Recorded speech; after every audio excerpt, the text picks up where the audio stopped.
Jadi kalau dalam tradisi agama itu silaturahim adalah menyambung sesuatu yang seharusnya tersambung. Agama yang masuk negara nggak konflik itu diantaranya paling spesial itu Indonesia. Karena para wali ini mendampingi kultur daerahnya tapi tidak benturan. Misalnya kalau orang Jawa dulu pakai sesajen di sawah-sawah, katanya dimakan penunggunya.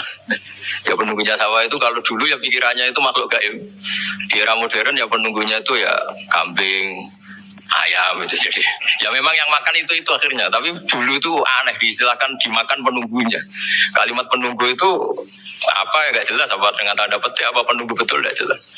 Wali-wali datang tidak mengkafirkan itu tapi terus dirubah jadi sedekah ke tetangga-tetangga. Jadi kultur itu nggak dilawan tapi cukup diubah. Jadi makani demit menjadi sedekah ke tetangga. Nah cerita kurban juga seperti itu. Dulu tokoh-tokoh Quraisy penunggu Ka'bah itu dulu sudah ndak tauhid, sudah musyrik kalau dalam bahasa agama. Itu di mana-mana termasuk kebutuhan pokok manusia itu kalau kumpul-kumpul itu makan-makan. Itu mulai dulu. Terus korbannya itu ya pasti perempuan mulai dulu. Jadi hanya bagian masak, boleh makan nanti ngenteni luwian itu, ngenteni bekas-bekasnya. Sehingga yang nyortir Abu Jahal CS itu. Jadi yang kurban harus hewannya bagus, spesial, bahkan nggak boleh dikawinkan. Hewan yang mau dikorbankan itu nggak boleh dikawinkan, nggak boleh pernah dikendarai, nggak boleh pernah dipakai bajak sawah dan sebagainya. Semuanya serba spesial. Nanti dikorbankan di Ka'bah. Yang dijual Ka'bah. Nah pertanyaannya, Ka'bah ini nggak memakan daging. Yang untung ya ketua-ketuanya ini. Karena Ka'bah tidak doyan daging. Dan itu ya di atas namakan Allah. Ini demi taqarrub ila Allah, demi. Sehingga mereka bilang wa qalu hadhihi an'amu wa harsun hijrul la yat'amuha illa man nasa'u bisamihim. Ini hewan korban harus spesial dan yang berhak makan hanya orang-orang spesial, yaitu para penunggu Ka'bah, para sadanatul bait. Tapi karena mereka sudah tidak benar, tidak jujur, Islam mau merubah tradisi itu. Tapi kalau tradisi itu dirubah, maka Islam akan terkenal pelit karena dari acara makan-makan menjadi tidak ada makan-makan.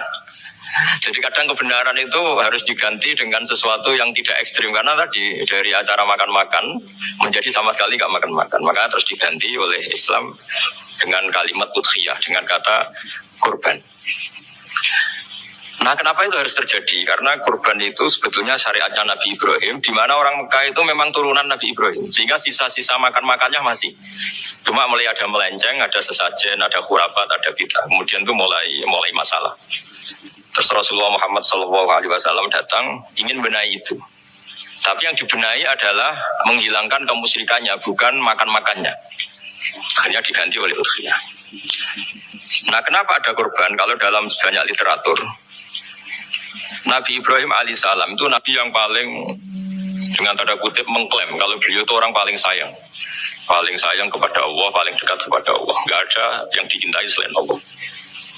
Beliau memaklumatkan itu baik secara lisan maupun di gemuruh hatinya, di bisikan hatinya, di detak jantungnya, pikirannya seperti itu.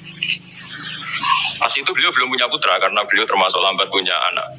Suatu saat ditakdir punya putra yaitu Ismail. Pas seneng-senengnya jalan, pas seneng-senengnya punya anak, sama Allah disuruh nyembelih.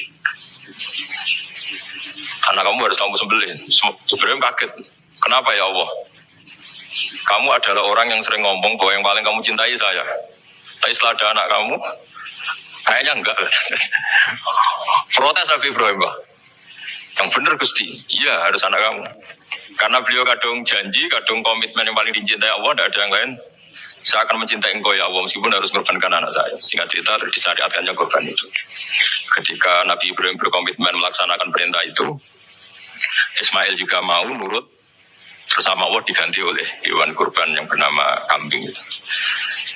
Sehingga versi cerita itu bahwa Allah akan maklumi ketika orang mencintai Allah secara serius, bersamaan dengan itu orang juga mencintai anaknya dengan proporsi masing-masing. Itu di khazanah-khazanah yang saya baca. Versi kedua, tapi ini nanti nggak perlu dipertanyakan, itu versi yang paling baik. Yang paling benar gimana? Yang tanya juga bid'ah, yang jawab juga bid'ah nanti. Karena itu wilayah yang kadung terjadi. Jadi kalau dalam ilmu hadis itu, kalau kadung terjadi, mau kamu unggulkan yang mana, tetap saja yang terjadi hanya satu, mau sekelewat. Beda dengan istihad solusi. Karena mau terjadi ya kita uji coba. Kalau nggak cocok yang A ya cocok alternatif B, alternatif C. Kalau sudah kelewat mau gimana? Kalau salah ya salah aja kan. Versi kedua begini, semoga versi kedua ini yang benar. Kalau ini benar, keren.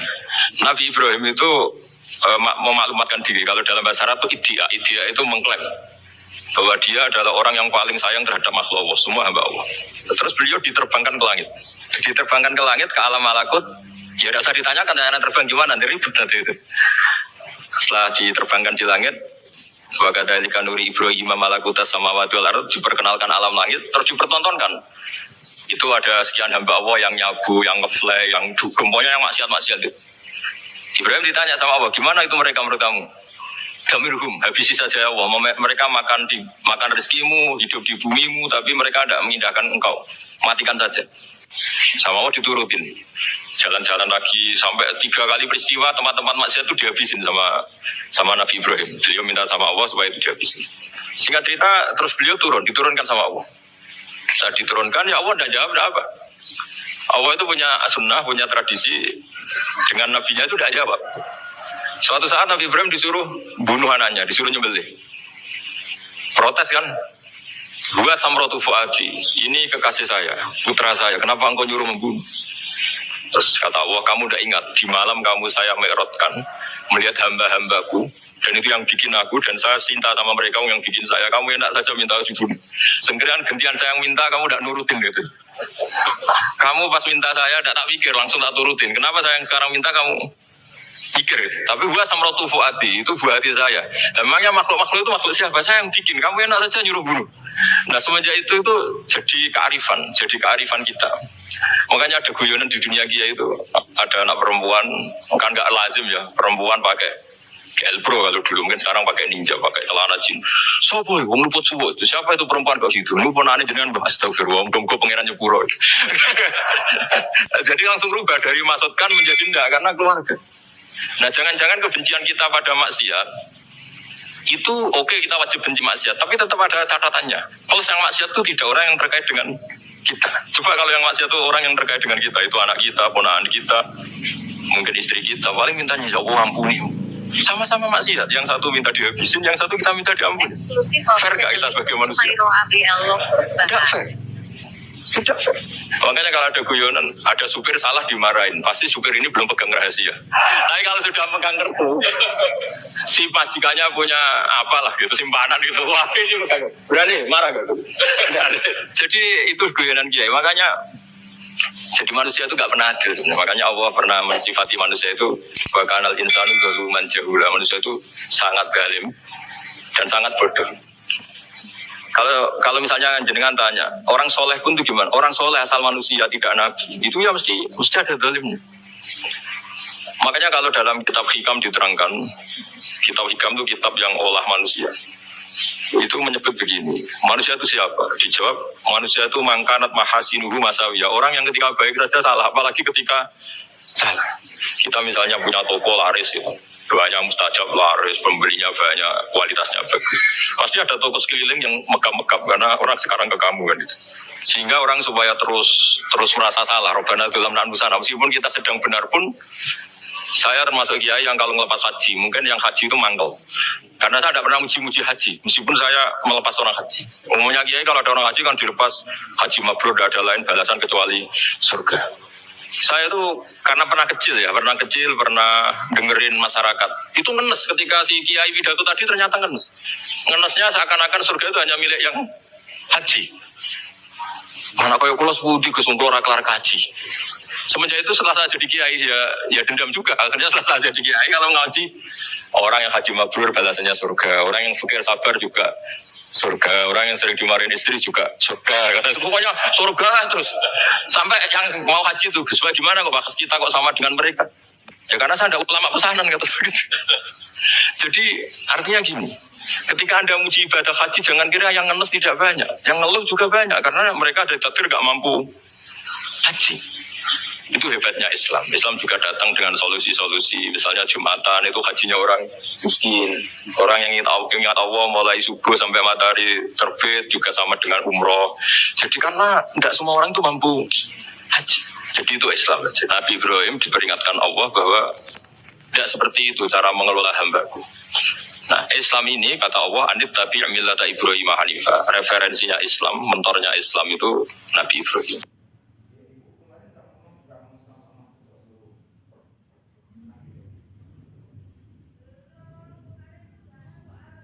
Mulane tobat itu disyukur, aja tobat tok. Wong ngaji teng putih-putih cerita, kowe tobat eling dosa tok malah dosa. Mun ngandel kula. Piye-piye kowe iku mau nyesali kesalahan. Padahal faktanya Allah yang maringi kowe kebaikan. Misalnya besok Ruhin dulu cawe itu atau dulu rondo jam 8. Tapi besok kan ya sholat subuh.